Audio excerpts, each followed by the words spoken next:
दोस्तों, सभी का स्वागत है। हम नोवा कंपनी के कार्यालय में हैं।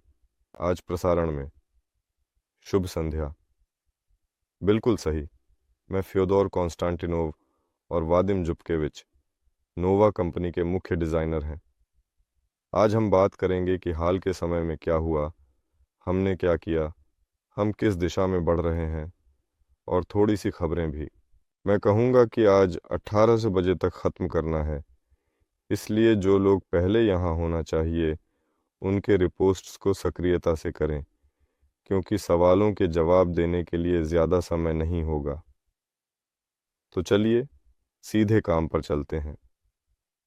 वादिम वासिलेविच, चलिए याद करते हैं कि हमने पिछले 1 या 2 हफ्तों में क्या किया, क्योंकि आखिरी वीडियो में हम शायद स्ट्रेटोस्फियर के बारे में बात कर रहे थे। वैसे स्ट्रेटोस्फियर में एक छोटा प्रयोगात्मक परेड लॉन्च किया गया। मैं इसके बारे में थोड़ा बता सकता हूँ। यह सब कुछ हुआ, यह इस सप्ताहांत में हुआ। हमारे पास सामान्यतः प्रयोगात्मक लॉन्च की एक श्रृंखला शुरू हुई। हमें 3 लॉन्च करने की आवश्यकता है। यह एक छोटा लॉन्च है, यह उड़ान भरना और तुरंत लैंड करना है। हम 3 ऐसे कूदों में रेडियो उपकरण का परीक्षण कर रहे हैं ताकि बाद में लंबे समय तक ड्रिफ्ट करने वाले स्ट्रेटोस्फियर उपकरण को लॉन्च किया जा सके, जिसके बारे में हमने बताया था। यह रविवार को था। प्रयोग की रिपोर्ट इस सप्ताह के अंत में शुक्रवार, शनिवार, सोमवार, मंगलवार को होगी। सारी जानकारी हम पहले ही सार्वजनिक कर देंगे। यह एक छोटा सा अस्थायी विचलन है। अब डायरीजेबल के बारे में। अब डायरीजेबल पर बात कर सकते हैं। काम तेज़ी से चल रहा है, कह सकते हैं कि यह पहले से ही उफान पर है। हाल ही में क्या किया गया, एक अवधारणा को स्वीकार किया गया, यानी हम कैसे केबी बनाएंगे और हम कौन से उपकरण बनाएंगे। लेकिन मैं सब कुछ नहीं बताऊंगा, मैं केवल यह बताऊंगा कि हमने सबसे छोटे उपकरण से शुरू करने का निर्णय लिया है। यानी एक पूरी श्रृंखला के डायरीजेबल विकसित की जाएगी और हम सबसे छोटे से शुरू करेंगे, क्योंकि वहाँ काम का दायरा थोड़ा कम है और इसे एक साल में किया जा सकता है और इस परियोजना पर एक टीम को इकट्ठा, एकजुट और प्रशिक्षित किया जा सकता है और बहुत कुछ समझा जा सकता है।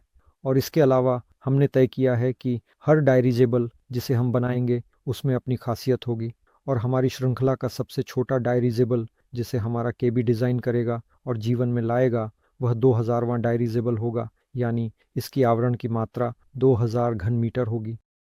क्यों ऐसा आकार चुना गया? यह कहने के लिए अधिकतम आकार है जो एक डायरीजेबल बनाने की अनुमति देता है, जो बिना किसी समस्या के 12 मीटर की गहराई में प्रवेश कर सके। इस पर पहले ही बहुत चर्चा हो चुकी है, इसलिए हम इस आकार के चयन के बारे में फिर से नहीं बताएंगे। शायद हमने पहले ही रूप चुन लिया है। आकार सामान्य सिगार के समान है, जिसका मतलब है कि आवरण का विस्तार 4.5 है। मैं बस ये कहूँगा कि यह उपकरण, हालांकि यह प्रयोगात्मक है, हम वास्तव में मानते हैं कि इसका अपना व्यावसायिक उपयोग होगा, क्योंकि यह काफ़ी कार्यात्मक बनता है यदि यह यात्री संस्करण में है। हम उम्मीद करते हैं कि यह 6 सीटों वाला उपकरण होगा, यानी 5 यात्रियों के लिए पायलट कृपया, वीआईपी पर्यटन, अवलोकन पर्यटन कृपया। इसके अलावा ये हवा से अवलोकन के लिए एक अच्छी प्लेटफॉर्म होगी। कोई भी उपकरण जो, चलिए ऐसा कहते हैं, ऑनप्रेटर के साथ 450-500 किलोग्राम के वज़न में फिट होता है, उदाहरण के लिए कृपया सभी एंटीना के साथ रखा जा सकता है और वहाँ ग्रेविमेट्रिक कोई भी प्रयोग भी किए जा सकते हैं। वहाँ बिजली की लाइनों, स्टेडियमों की निगरानी की जा सकती है, अनुसंधान किया जा सकता है। हम पृथ्वी को कुछ अन्य वैज्ञानिक लक्ष्यों का अध्ययन करने के लिए सामान्यतः जो भी संभव हो उसे भी कर सकते हैं।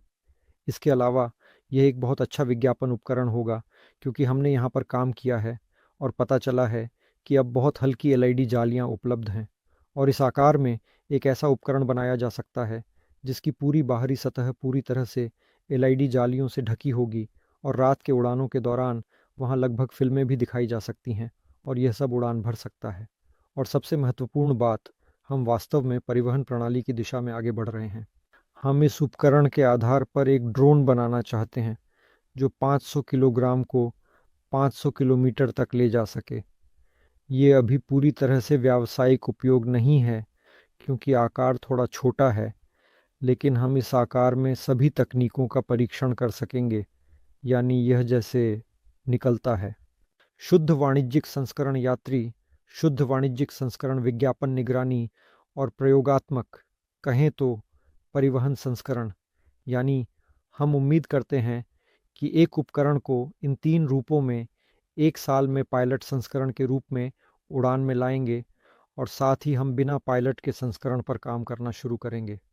सॉफ्टवेयर को ठीक करने में और कितना समय लगेगा ताकि हम इसे बिना व्यक्ति के उड़ान भरने बिना समस्या के जारी कर सकें, ताकि यह खुद उड़ान भर सके और उतर सके। मैं उन सवालों को पूछूंगा जो आपके मन में आते हैं। क्या यह सच है कि पायलट के साथ डायरिजेबल उठाना बिना पायलट के उठाने से आसान है? बड़ा, हाँ, ईमानदारी से कहूँ तो हम इतना बड़ा बिना पायलट वाला अभी उठाने का जोखिम नहीं लेंगे, लेकिन मैं इसके बारे में थोड़ा बताऊंगा। यानी हम इस उपकरण की गतिशीलता के प्रबंधन प्रणाली पर काम करेंगे ताकि जोखिम को कुछ चरणों में कम किया जा सके। इसका मतलब है कि अब गतिशीलता काम कर रही है, ये सिमुलिंक में गतिशील मॉडल पर काम कर रही है और हम इस डायरिजेबल का सिम्युलेटर बनाना चाहते हैं।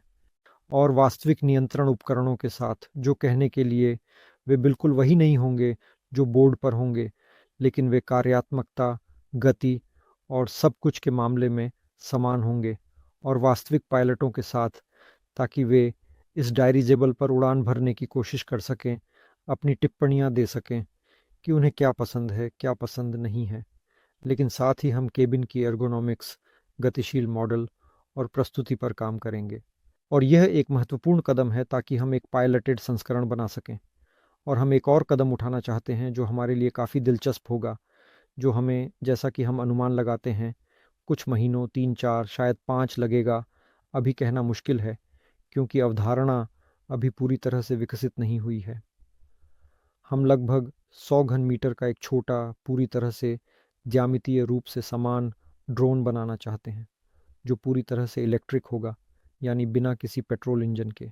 बस इलेक्ट्रिक मोटर्स और एक आधुनिक बैटरी होगी, लेकिन यह पूरी तरह से ज्यामितीय रूप से समान होगा, यानी सभी अनुपात बनाए रखे जाएंगे। सभी नियंत्रण उपकरण पूरी तरह से ज्यामितीय रूप से समान होंगे, बस इसे स्केल किया जाएगा। और हम इसे पूरी तरह से बिना पायलट के, जैसे कि एक स्वचालित प्रणाली, लॉन्च करना चाहते हैं। यानी सिम्युलेटर पर काम करने के चरण के बाद हम तुरंत 2000 पर सिम्युलेटर पर काम करेंगे, तुरंत हम इसे स्केल करेंगे और 100 घन मीटर के छोटे पर उड़ान भरेंगे। और जब हम इसे बनाएंगे और नियंत्रण प्रणाली बनाएंगे तो हम 100 घन मीटर पर तुरंत बिना पायलट के उड़ान भरेंगे। और यह भी बहुत उपयोगी होगा, खासकर उड़ान भरने के मामले में, बिना लोगों के निम्न डॉकिंग मस्तूल पर लैंडिंग करने की कोशिश करने और इसके साथ उड़ान भरने के मामले में। और सबसे महत्वपूर्ण बात यह है कि जब हम सिमुलेशन के परिणामों की तुलना उन परिणामों से करेंगे जो हम वास्तव में रिकॉर्ड करेंगे, उड़ान में इसकी गतिशील विशेषताएं, तो हम अपनी गतिशील मॉडल को मान्य कर सकेंगे। यानी हम समझ सकेंगे कि हमारा गतिशील मॉडल इस छोटे डायरिजेबल पर वास्तविकता के कितने करीब है। यानी वहाँ एक्सेलेरोमीटर होंगे, हम विभिन्न मैन्यूवर्स को स्थापित करेंगे, स्टीयरिंग को मोड़ेंगे, थ्रस्ट वेक्टर को बदलेंगे, थ्रस्ट देंगे और उपकरण की गतिशील प्रतिक्रियाओं को देखेंगे। और यही हम गतिशील मॉडल में, सिमुलिंक में भी सब कुछ गणना करेंगे और रिकॉर्ड करेंगे। और ये बहुत दिलचस्प है कि वास्तविक उड़ानों के परिणामों को सिमुलेटर में गतिशील मॉडलों के परिणामों पर लागू किया जाए। अगर संक्षेप में कहें तो हमारे 2000 निक का बाहरी रूप तैयार है। हम जानते हैं कि वहाँ कौन सा ऑम्पेयरिंग होगा, कहाँ कौन से इंजन और पंख होंगे। सब सही? पंखे नहीं चुने गए हैं, इंजन चुने गए हैं, पंखे नहीं चुने गए हैं, पंखों का आकार चुना गया है। यानी हम पहले से ही जानते हैं। कहने के लिए ज्यामिति, हम लगभग सब कुछ अधिक से ज़्यादा विस्तार से समझते हैं। अब घटकों का चयन चल रहा है, यानी हम एक टीम बना रहे हैं, हमारे पास लोग आ रहे हैं, हम एक टीम बना रहे हैं और हम कह सकते हैं सह कार्यकर्ताओं का एक समूह बना रहे हैं जो इस काम में हमारी मदद करेंगे। और एक बहुत महत्वपूर्ण निर्णय लिया गया। आखिरकार हमने इलेक्ट्रिक रिमोट कंट्रोल सिस्टम अपनाने का निर्णय लिया। यानी हमारे पास पायलट होंगे, पायलट जॉयस्टिक से नियंत्रण करेंगे। यानी पुराने विमानों की तरह स्टीयरिंग व्हील और पैडल नहीं होंगे, हम जॉयस्टिक से नियंत्रण करेंगे और ड्राइव इलेक्ट्रिक ड्राइव को मोड़ेंगे। यानी आप पहले से ही कह सकते हैं विकासकर्ताओं के समूह के साथ सहमति बना चुके हैं, बहुत करीबी संवाद हो रहा है, तकनीकी विशिष्टता लिखी जा रही है ताकि सभी सवालों को औपचारिक रूप दिया जा सके, ताकि बाद में यह सवाल न उठे कि ऐसा क्यों और ऐसा क्यों। यानी जैसे कहा जाता है, अगर सही तकनीकी असाइनमेंट टीजे नहीं है तो परिणाम अनिश्चित होता है। इसलिए सही तकनीकी असाइनमेंट लिखना आवश्यक है, जिसमें जितना अधिक विस्तार से हमारी सभी इच्छाएं लिखी जाए, उतनी ही अधिक संभावना है कि हमें वही मिलेगा जो हम सोचते हैं। और सबसे महत्वपूर्ण बात यह है कि तकनीकी असाइनमेंट केवल इस तरह से नहीं लिखा जाता है कि बस क्लिक किया, देखा और कुछ लिखा। यह विकासकर्ताओं के साथ निकट सहयोग में लिखा जाता है। जब हम लिखते हैं और सब कुछ चर्चा करते हैं, तो विकासकर्ता हमें सुझाव देते हैं, और इस चरण पर यह स्पष्ट है कि क्या संभव है, क्या नहीं, क्या बेहतर है, क्या खराब है। मुझे उम्मीद है कि जल्द ही एसडीयू के विकास का काम हमारे गतिशील मॉडल और हमारे सिम्युलेटर के साथ निकटता से आगे बढ़ेगा, और हम इन सवालों के समूह को आगे बढ़ा रहे हैं, क्योंकि इसमें बहुत समय लगता है और सभी सवालों का समाधान काम के सबसे प्रारंभिक चरणों में होना चाहिए। दूसरा, जो बहुत महत्वपूर्ण है और जिस पर हमें अभी काम करना चाहिए, वह है वेक्टरिंग के साथ पावर प्लांट, जिसमें थ्रस्ट वेक्टर का मोड शामिल है। इसके बारे में भी मूल रूप से समझ है कि हम इसे कैसे करेंगे। पहले ड्राइंग भी बनाई गई है, इंजन का चयन किया गया है, लेकिन मैं यह नहीं कह सकता कि यह अंतिम है, क्योंकि इंजन आपूर्तिकर्ता के साथ बातचीत अभी पूरी नहीं हुई है। हमें नहीं पता कि क्या वे हमारे समय सीमा में काम पूरा कर पाएंगे, लेकिन मुझे उम्मीद है कि अगले 2-3 हफ्तों में हम इंजन के साथ पूरी तरह से तय कर लेंगे। ट्रांसमिशन का विकास समानांतर में चल रहा है, घटक चुने जा चुके हैं, डिज़ाइनर पहले से ही काम कर रहे हैं, ट्रांसमिशन का चित्रण कर रहे हैं। यानी हमारे पास एक सामान्य डायरिजेबल होगा जिसमें मोड़ और खींचने का वेक्टर होगा। फिलहाल हम सोच रहे हैं कि इसे लगभग 90 डिग्री के आसपास बनाना है, लेकिन अगर ये संभव हुआ, अगर हमारे मोड के नोड की तैयारी अनुमति देती है, तो शायद हम पीछे की ओर भी कर सकते हैं, ताकि हम इन इंजनों से ब्रेक लगा सकें। बातचीत के दौरान बहुत सारे सवाल होते हैं। अगर गर्म निशानों पर हैं तो फिर पेंचों को क्यों मोड़ना? शायद वहाँ एक सवाल उठता है। ठीक है, हम जवाब देंगे। फिर भी अब कोई भी 30 के दशक की तरह शुद्ध एरोस्टैटिक्स पर नहीं उड़ता। यानी हमेशा इस बारे में सोचना कि हमारा उड़ान यंत्र स्थैतिक रूप से संतुलित हो। फिर भी डायरिजेबल वे अधिक वजन के साथ उड़ते हैं। ये उड़ान भरने, लैंडिंग और संचालन को काफ़ी सरल बनाता है। अगर हम इसे हवा में रखें और सब बंद कर दें तो ये धीरे धीरे उतरने लगेगा। वह धीरे धीरे नीचे आने लगेगा। अगर उड़ान भरना तो इसका मतलब है हल्का, हाँ। अगर वह कहीं नहीं जाएगा तो ये तटस्थ तैराकी है। यानी हमारे पास एरोस्टैटिक उठाने की शक्ति थोड़ी कम होगी। मान लीजिए उपकरण का कुल वजन। यह अनुभव से पता चलता है कि डायरिजेबल U-12 और U-30 के संचालन के दौरान पायलट के लिए उड़ान भरना आरामदायक होता है, जब ओवरलोड लगभग 5-8% उपकरण के वजन या एरोस्टैटिक शक्ति के भीतर होता है, जबकि जब यह 10 के करीब होता है तो यह वास्तव में भारी हो जाता है। यह पहले से ही हाइब्रिड उपकरण के करीब है, और हाइब्रिड उपकरण को थोड़ा अलग तरीके से बनाना चाहिए।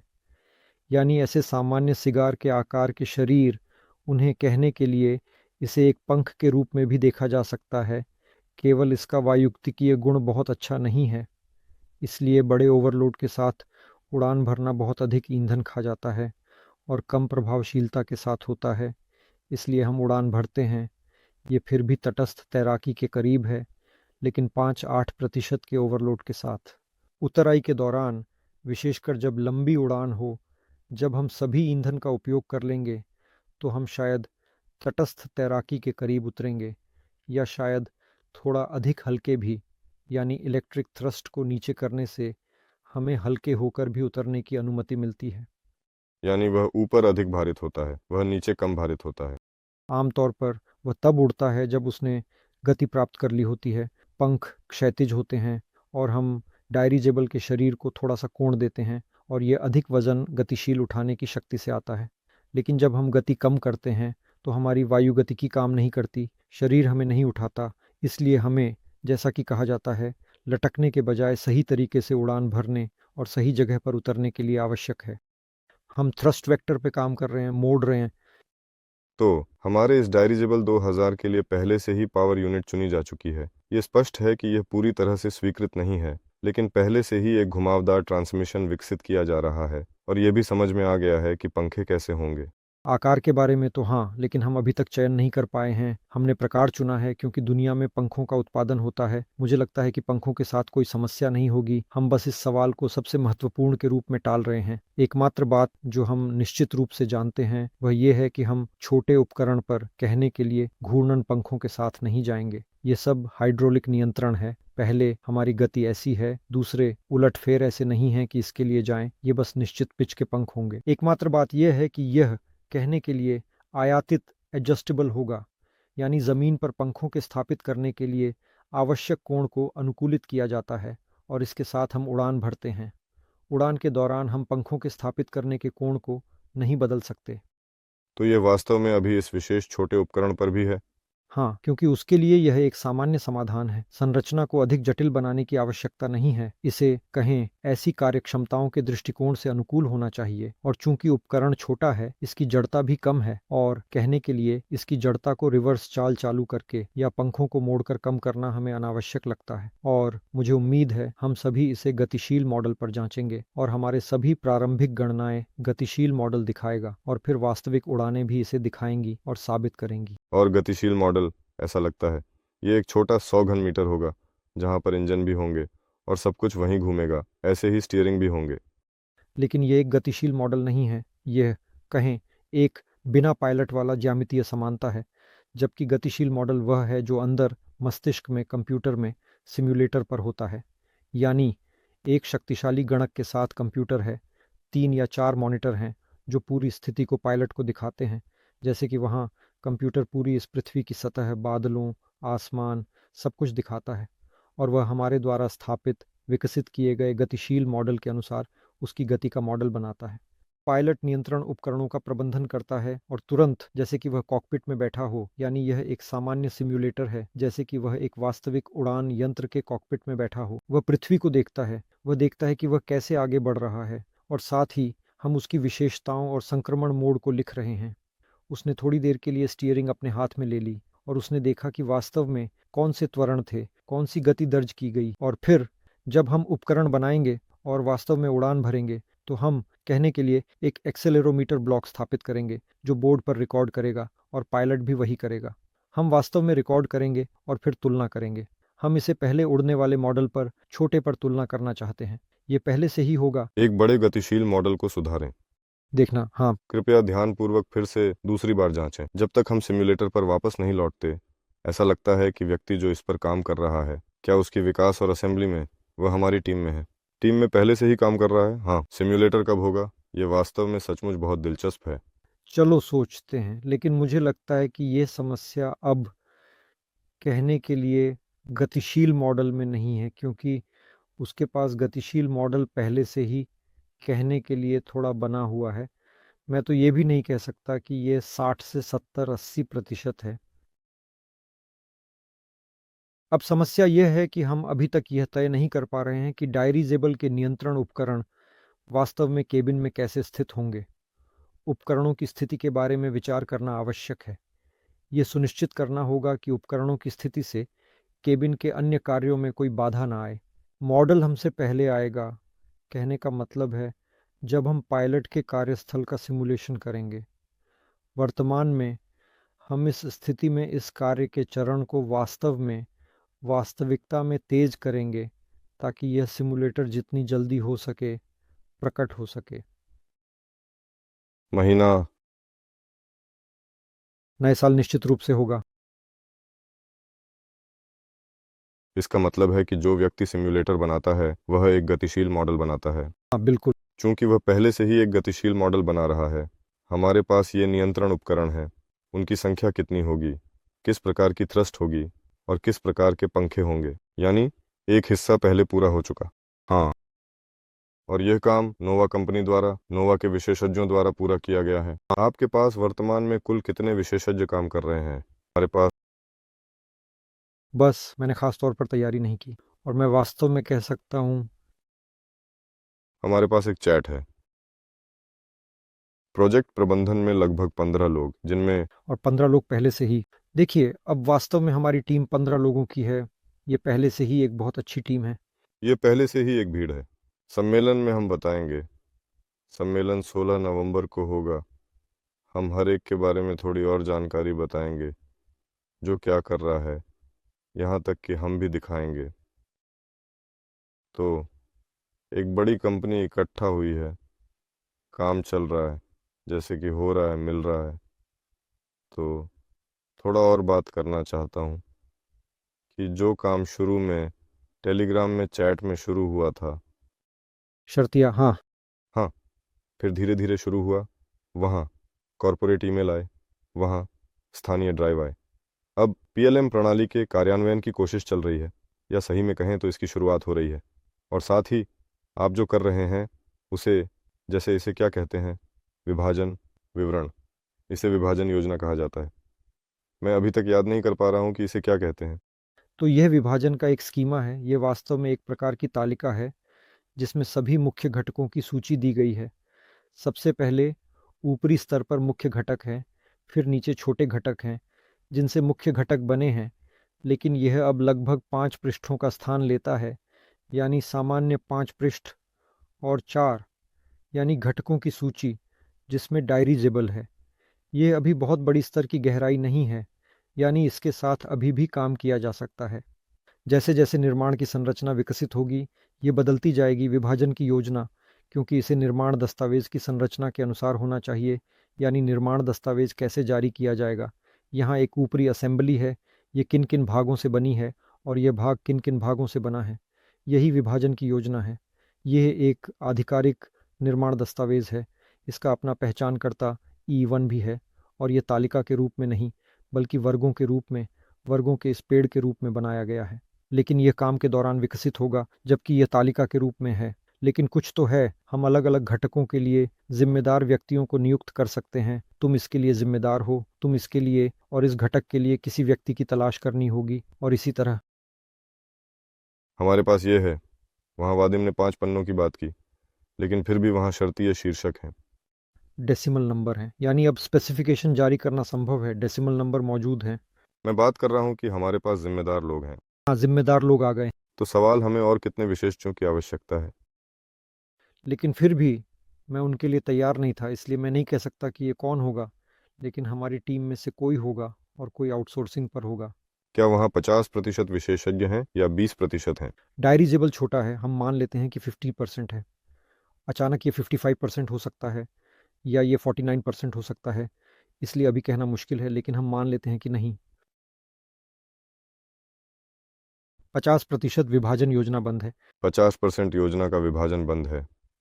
मुझे ऐसा लगा जैसे लगभग सब कुछ बंद है, अगर बड़े चित्र में देखा जाए। अगर बड़े पैमाने पर कहें तो हाँ, लेकिन अगर विवरण में जाएं, अगर दूर जाएं, तो गहराई में जाएं, तो यह पता चलता है कि यहाँ एक व्यक्ति है और उसके लिए यह काम असंभव है, उसे और लोगों की ज़रूरत है। समझ गया।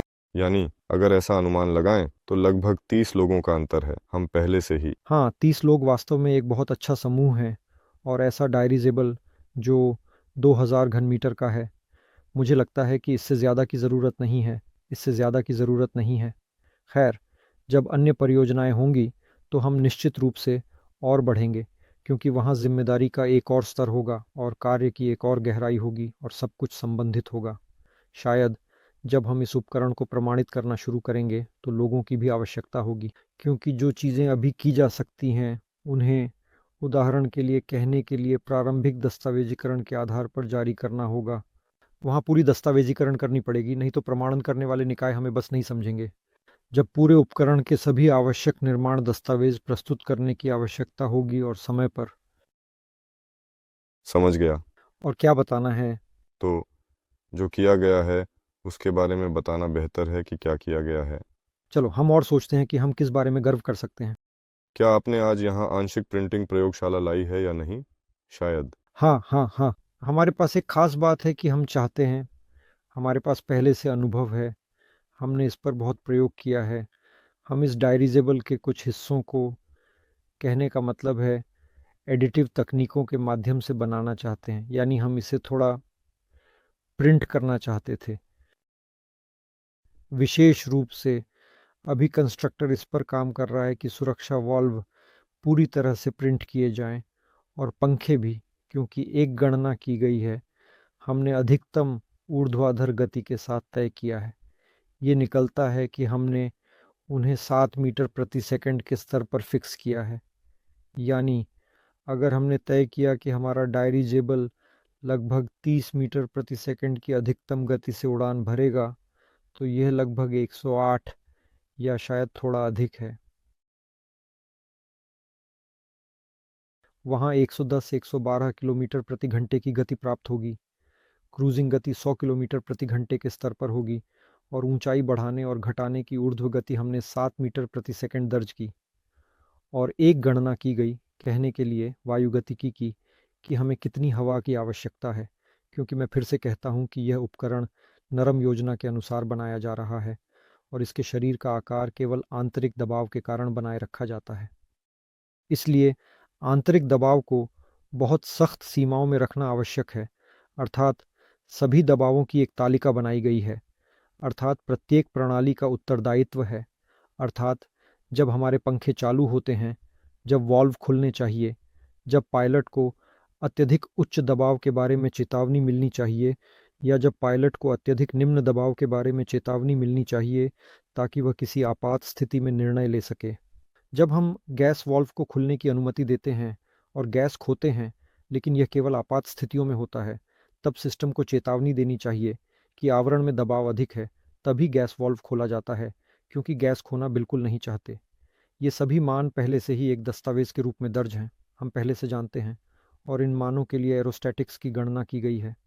हम जानते हैं कि हमें कितनी हवा की आवश्यकता है ताकि हम इन सीमाओं के भीतर रह सकें, और इसलिए 2000 डायरीजेबल के लिए यह तय किया गया है। ठीक है, गणना की गई है, नहीं गणना की गई है, और दस्तावेज़ों में दर्ज किया जाएगा कि हमें गिरावट के लिए आवश्यक है, ताकि वाल्व हमें 500 लीटर हवा प्रति सेकंड छोड़ने की अनुमति दें जब आवरण में लगभग 500 पास्कल का अधिकतम दबाव हो। क्लैप्स को इस तरह से डिज़ाइन किया जाना चाहिए कि वे 2 क्लैप्स बना सकें। यह सुरक्षा सुनिश्चित करने के लिए आवश्यक है, यानी यदि किसी एक क्लैप्स में विफलता होती है तो हमें बहुत सावधानी से उतरना होगा, लेकिन मूल रूप से कोई आपातकालीन स्थिति उत्पन्न नहीं होती है, यानी हमें गति को सही ढंग से कम करना चाहिए। इसके विपरीत क्लैप्स तब सावधानीपूर्वक खुलते हैं जब हम ऊपर जाते हैं, जब हमारा गैस फैलता है, जब हम हवा छोड़ते हैं। तो हमें 2 वाल्वों को 500 लीटर प्रति सेकंड या आधे घन मीटर प्रति सेकंड की वायु की खपत सुनिश्चित करनी चाहिए जब दबाव का अंतर 500 पास्कल हो। मूल रूप से वाल्व इतने बड़े नहीं होते, यानी प्लेट का व्यास लगभग 220-225 मिलीमीटर होता है। डिज़ाइनर ने इन वाल्वों के डिज़ाइन पर काम करना शुरू कर दिया है और इन्हें एडिटिव तकनीकों के माध्यम से बनाया जाएगा। और इसी तरह पंखा भी लगभग ऐसा ही होता है, यानी जब हम 7 मीटर प्रति सेकंड की गति से नीचे आते हैं तो 2 पंखों को हमें हवा की आपूर्ति करनी चाहिए, जो कि प्रति सेकंड आधा घन मीटर है और लगभग 500 पास्कल के प्रतिरोध के साथ। यहाँ पर भी पंखे बन रहे हैं जिनकी पंखे की व्यास लगभग 200 मिलीमीटर है और पंखा 8000 रोटेशन प्रति मिनट की गति से घूमना चाहिए ताकि ये विशेषताएं सुनिश्चित की जा सकें। अभी तक सब कुछ ठीक लग रहा है। इलेक्ट्रिक मोटर्स की शक्ति लगभग 1 किलोवाट के आसपास होगी, जो हमारे हिसाब से भी सही बैठती है। ये पंखे और वाल्व हैं जो यहाँ कहीं यहाँ होंगे। वे यहाँ गोंडोला के पास हैं, ताकि ट्रेस को दूर न खींचना पड़े। हम कोशिश करेंगे, चूंकि हमारे पास एक बैलोनट योजना है, 2 बैलोनट योजना है, यानी यहाँ और यहाँ बैलोनट है। मैं चित्रित कर रहा हूँ ताकि देखने वालों को दिख सके। तो यहाँ वाल्व और यहाँ पंखे लगाने पड़ते हैं और नीचे आवरण के साथ ट्रेस और विद्युत तार खींचने होते हैं, और ताकि पायलट मैन्युअल रूप से खोल सके। अगर उसे कुछ पसंद नहीं है तो एक एकल बैलोनट योजना में जब हमारे पास बैलोनट होता है, गोंडोला बैलोनट के नीचे होता है। ये सब गोंडोला के पास ही रखा जा सकता है, यहाँ तक कि यह सुविधाजनक है कि पायलट देखता है, ये रहा वाल्व, ये रहा पंखा, बड़ा कांच का हिस्सा, उसे सब कुछ दिखाई देगा। और सबसे महत्वपूर्ण बात कि ट्रैक छोटा होगा, हम अतिरिक्त तेल नहीं ले रहे हैं। दोस्तों, मुझे उम्मीद है कि आप पहले ही समझ गए होंगे कि बैलोनट क्या है। बैलोनट एक थैला है जिसे हवा से भरा जाता है ताकि हीलियम को दबाया जा सके और डायरिजेबल की नरम योजना में दबाव बनाए रखा जा सके। ये पूरी तरह से एक बैग नहीं है, यानी ये बैग के रूप में नहीं बनाया गया है, बल्कि यह एक झिल्ली के रूप में बनाया गया है। यानी यहाँ एक आवरण है जो मुख्य कपड़े से बना है, और अंदर एक झिल्ली है जो इस मात्रा को दो गुहाओं में विभाजित करती है, एक वायु गुहा और एक गैस गुहा। और पूरी तरह से भरे हुए स्थिति में हमारी वायु गुहा लगभग शरीर के मात्रा का एक चौथाई हिस्सा लेती है। यह समुद्र स्तर से 2 किलोमीटर की ऊंचाई पर उड़ान भरने की अनुमति देता है। और ऊंचाई पर चढ़ने के लिए यह प्रणाली अलग होनी चाहिए। ऊंचाई पर चढ़ने के लिए अधिक वायु गुहा बनानी होगी। यदि हम चाहते हैं कि हम जिस ऊंचाई पर उड़ान भरते हैं वह अधिक हो, तो हमारे पास ज़मीन पर अधिक हवा होनी चाहिए। और जब हम ऊपर उठेंगे तो गैस फैल जाएगी और लगभग सारी हवा अब एक चौथाई बन जाती है। उदाहरण के लिए 10 किलोमीटर की ऊंचाई पर पहुंचने के लिए यह आधे से कितना अधिक होगा? 10 किलोमीटर, ये शायद अब भी कह सकता हूँ लगभग या लगभग 2 तिहाई ले सकता है। ये डायरिजेबल के लिए वास्तव में अच्छा नहीं है। कहने का मतलब है, डायरिजेबल को सच में पहाड़ों में उड़ना नहीं चाहिए। ये बेहतर है कि ये सतह के करीब उड़ता है। समुद्र स्तर के बारे में, समुद्र स्तर तक, हाँ, मुझे ये बहुत पसंद है। मैं पहले ही सभी को बार बार बता चुका हूँ, मुझे द्वीपों पर उड़ाने बहुत पसंद है। द्वीपों के बीच हवाई मार्ग नहीं बनाए जा सकते। दूरी छोटी है, 100-150 किलोमीटर। क्या यह दूरी सामान्य विमान के लिए है? वह उड़ान भरने से पहले ही नहीं उठ पाता। लेकिन डायरिजेबल पर यह सबसे सही है, 100-150 किमी लोगों के साथ उड़ान भरना। अगर डायरिजेबल को अच्छी तरह से डिज़ाइन किया गया तो वह सुरक्षित होगा। हम इस पर दृढ़ विश्वास रखते हैं और हम सब कुछ कर रहे हैं ताकि ऐसा ही हो। और वह पर्याप्त ऊर्जा से लैस था ताकि वह हवा का सामना कर सके, ताकि उसकी अपनी गति हो सके। लेकिन जब हम वास्तविक यात्री डायरिजेबल का निर्माण करेंगे तो यह शायद न्यूनतम 130-140 किमी प्रति घंटे होगा और बेहतर 150, ताकि यह कहने के लिए हवा का खिलौना न हो बल्कि एक वास्तविक उपकरण हो। यानी 2000 घन मीटर का डायरिजेबल ये यात्री डायरिजेबल नहीं है। ये बिंदु ए से बिंदु बी तक उड़ान भरने के लिए नहीं बनाया गया है। हालांकि यह संभव है, यह अधिकतर एक पर्यटन के लिए है। ये बिंदु ए पर उड़ान भरता है। सुंदर यागर जलप्रपात, विक्टोरिया झील, लुआर के महलों और दो मठों, नए यरूशलेम और सर्गेवस्की के ऊपर उड़ता है। और आप और क्या सुझाते हैं? वैसे आप सभी यह सुझाव दे सकते हैं कि आप कहाँ उपयोग देखते हैं। हमारे देश में ऐसे कितने सुंदर और खूबसूरत स्थान हैं जहाँ लोग पक्षी की ऊंचाई से उन्हें देखना चाहेंगे, बिना किसी कंपन, बिना झटके, बिना हेलीकॉप्टर के पंखे की आवाज़ के, बस आनंद लेना और खूबसूरत स्थानों को भी देखना। वे थोड़ा और सोचकर तुरंत सवाल करते हैं, ये कितने का होगा?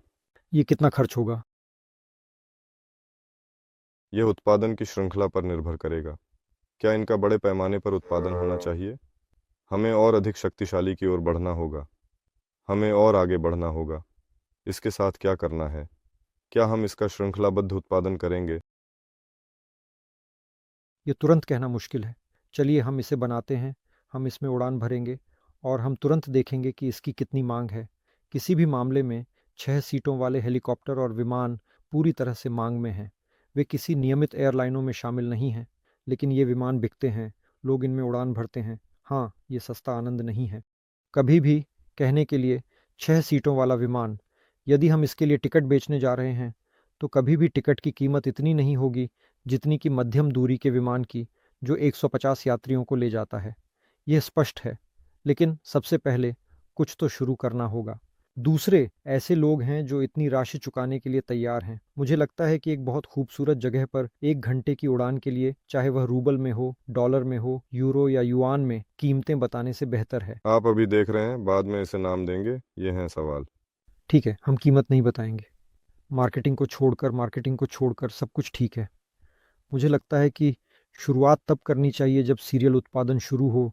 ये गिरने लगेगा, लेकिन शुरुआत कहीं 1 घंटे की उड़ान के लिए $200 की कीमत से करनी चाहिए। मुझे लगता है कि यह पूरी तरह से लोकतांत्रिक है। इसे सस्ता भी किया जा सकता है। सस्ता हो सकता है, लेकिन रास्ता तय करना होगा। स्वाभाविक। यानी ये बिना तैयारी के नहीं किया जा सकता। हमने कहा हम आपको $3 में देंगे, तो हम कोशिश करेंगे। ऐसा नहीं होगा। हाँ, कुल मिलाकर यह पहले से ही व्यवसाय मॉडल का सवाल है। यहाँ इन एक्सकर्शन डायरिजेबल से लाभ कमाने की अधिक आवश्यकता नहीं है। तो इसके अलावा आप समझते हैं कि हमारे पास कितनी शानदार सतहें हैं, यानी कुल विज्ञापन पर कुछ खर्च हो सकता है। हमारे वित्तीय आर्थिक विभाग ने यह अनुमान लगाया कि अगर हम डायरिजेबल की पूरी सतह को 10 पर 10 सेंटीमीटर के सेल में टोकनाइज करें, तो इन सेल्स को टोकनों में बदलकर टोकन की लागत भी सस्ती होगी और हम इन टोकनों के माध्यम से डायरिजेबल पर विज्ञापन बेच सकते हैं। कुल मिलाकर हमारा डेमोन्स्ट्रेटर 2 बार लाभ में आएगा। चलो जल्दी से बनाते हैं, जल्दी से कोई भी तब नहीं रुकता। सब कुछ काम कर रहा है, सब काम कर रहे हैं। नहीं, मैं मजाक कर रहा हूँ, सब काम कर रहे हैं। तो अब देखते हैं। मुझे सवाल लगातार भेजे जा रहे हैं। मैं वास्तव में ट्रैक नहीं कर रहा हूँ। अब एक बड़ा वीडियो वर्तमान में बड़े पैमाने पर बनाया जा रहा है, जिसे संभवतः सम्मेलन के दौरान दिखाया जाएगा, अगर इसे समय पर तैयार किया जा सके। दूसरा भाग थोड़ी देर बाद आएगा। यहाँ बड़े आकारों के बारे में, 300 टन के बारे में, 200 किलोमीटर प्रति घंटे के बारे में बात की जा रही है। ये एक सपना है, लेकिन हम इस सपने की ओर प्रयास करेंगे। ये सपना नहीं है, वास्तव में एक अच्छा लक्ष्य बन रहा है। सोलर के लड़कों, अगर आप देख रहे हैं और आप देख रहे हैं, तो सवाल कहाँ है? निजी संदेश में वादा किया था। मैं खुद थोड़ा देखूंगा, अभी वकन टाकते जाऊंगा। और सामान्यतः हमारा एडिटिव कार्यशाला सामान्यतः यहीं होगा। मैं ये नहीं कह सकता ये मेज से दूसरी या तीसरी दरवाज़ा है, संभवतः तीसरा। वहाँ पहले से ही एक कमरा निर्धारित किया गया है, प्रिंटर भी लाए गए हैं और हम उन्हें माउंट करना शुरू कर रहे हैं। शायद अगली बार ये अभी संभव नहीं होगा, ये एक परीक्षण होगा, कह सकते हैं टेरा।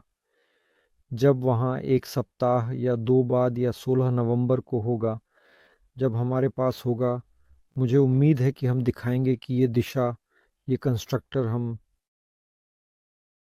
वह भी जो वाल्वों के विकास और निर्माण का काम कर रहा है। ये सर्गेई वेरेस्चागिन है, जो अभी दीवार के पीछे बैठा है और सब कुछ कर रहा है, काम कर रहा है। हाँ, वे नई टी फ्लेक्स प्रोग्राम को सीख रहे हैं। मैंने वहाँ कभी कहा था कि हाँ, हम टी फ्लेक्स के साथ कोशिश करने का निर्णय लिया है, ताकि यह समझ सकें कि क्या हमारी गतिविधियाँ उनके सॉफ्टवेयर उत्पाद के साथ मेल खाती हैं। मुख्य रूप से पीएलएम में रुचि है, दूसरी प्राथमिकता सीएटी है, और शायद वहाँ इंजीनियरिंग विश्लेषण प्रणाली नहीं है। वे कहने के लिए सवालों को बंद नहीं करेंगे, लेकिन कहने के लिए तुरंत देखना। डिज़ाइनर ने विवरणों को चित्रित किया और तुरंत परीक्षण किया कि यह उस चीज़ के अनुरूप है जो सोची गई थी। क्या यह उन लोडों को सहन करती है जो लगाए जाएंगे? यह टी फ्लेक्स के फ्रेम में सीधे किया जा सकता है। निश्चित रूप से प्रौढ़ता अपने कार्यक्रमों में काम नहीं करते हैं। वे बाद में अधिक विस्तार से पढ़ेंगे और प्रौढ़ता पर रिपोर्ट जारी करेंगे। हाँ, मैं ये सब क्यों कह रहा था? ये इसलिए कि सर्गेई वेरेस्चागिन पहले से ही बैठा है, टी फ्लेक्स को सीख रहा है। हमें टी फ्लेक्स ने इन परीक्षण संस्करणों को दिया है, उन्हें स्थानीय कंप्यूटरों पर स्थापित किया गया है। हाँ, हम पहले से ही कोशिश कर रहे हैं। मुझे लगता है कि 16 नवंबर तक मेरी एक सपना है कि हम कुछ दिखा सकें, कुछ टुकड़े जो हमें मिल रहे हैं कि हम इस दिशा में कैसे बढ़ रहे हैं। आदर्श रूप से 16 नवंबर को वहाँ सिम्युलेटर रखना चाहिए। सिम्युलेटर बहुत तेज़ी से है, बहुत तेज़ी से नहीं होगा। हम इसके लिए सभी हार्डवेयर प्राप्त करने में भी सक्षम नहीं होंगे। यानी हम इसे निश्चित रूप से अभी ऑर्डर करेंगे, जो ऑर्डर किया है उसे फिर से ऑर्डर करेंगे। लेकिन मुझे लगता है कि अगर भगवान ने चाहा, तो अगर ये 16वें में आएगा तो ये बक्सों में आएगा, ये अद्भुत होगा। तो ये स्पष्ट है, हमें सब कुछ लॉन्च करना है, सेट करना है और खुद इसका आनंद लेना है। ऐसा कहते हैं और पूर्ण धातु के डायरिजेबल बनाइए। चलिए। और क्यों पूर्ण धातु? तुमने क्यों सोचा कि पूर्ण धातु? आजकल के आधुनिक सामग्री लोग सचमुच जा रहे हैं। फिर भी मैंने पहले बताया था कि आधुनिक कपड़ा फिल्म सामग्री जैसे कि वेक्ट्रान, एसवीएमपी, वे तो वास्तव में धातुओं से भी बेहतर हैं। यानी उनकी विशिष्ट ताकत ने सभी धातुओं और यहाँ तक कि कार्बन फाइबर को भी पीछे छोड़ दिया है। वास्तव में ये एक महत्वपूर्ण प्रगति है, लेकिन इन्हें ऐसी संरचनाओं में इस्तेमाल नहीं किया जाता क्योंकि हमारे पास अंततः खींचने पर काम होता है। लेकिन मैं अभी भी आंकड़े याद नहीं कर पा रहा हूँ। इसकी लोचता स्टील के स्तर पर है और ये एल्यूमीनियम से 2 गुना हल्के हैं, जबकि ताकत भी स्टील के समान है। आप सोच सकते हैं।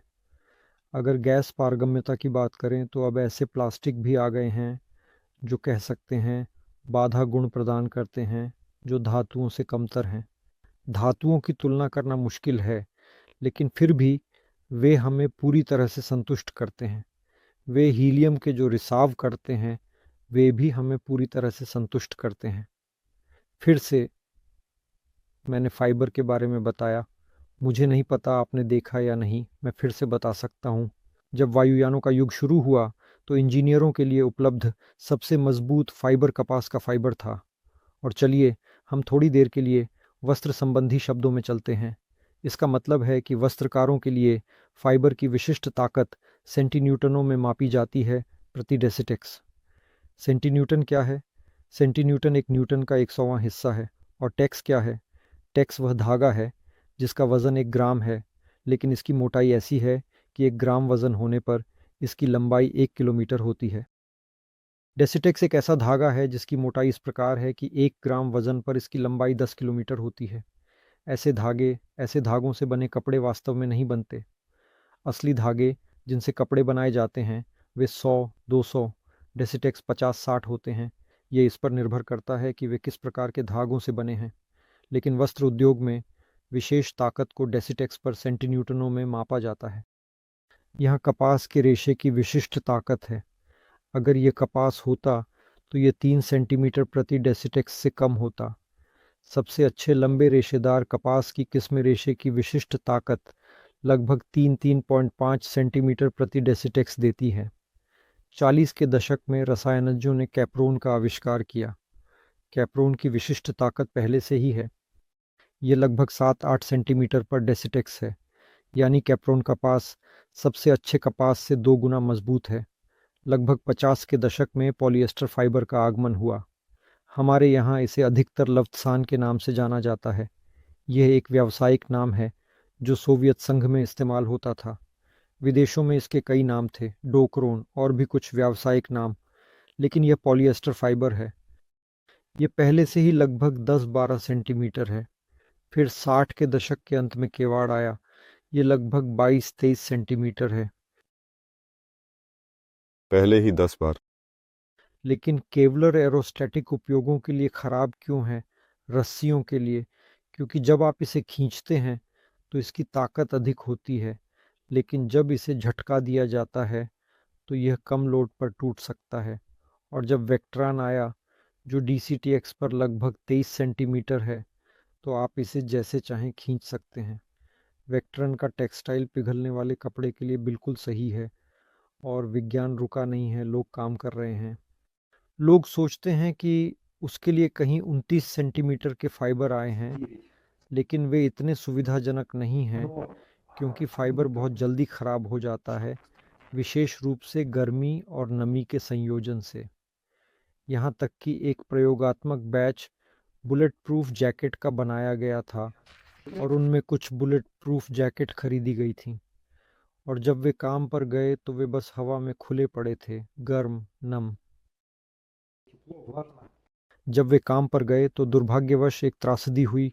वे उन्हें बचा नहीं सके, क्योंकि इन कुछ वर्षों में जब ये बुलेट प्रूफ जैकेट पड़ी रहीं, लेकिन कुछ स्ट्रेटोस्फियर उपयोगों के लिए इज़ोइलन वास्तव में वही है जो चाहिए। वहाँ ठंड है, वहाँ नमी नहीं है। वह प्रकाश से भी डरता है। वह पराबैंगनी किरणों के तहत काफ़ी तेज़ी से बिगड़ता है। लेकिन अगर इसे सुरक्षित रखा जाए तो पराबैंगनी में किसी तरह बैठना, कृपया स्ट्रेटोस्फियर के लिए इज़ोइलन का उपयोग पूरी तरह से किया जा सकता है। और सबसे अच्छा ये वास्तव में सुपर हाई मॉड्यूल पॉलीथीन है। और वहाँ एक ऐसा संबंध है कि जितना पतला खींचा जाता है,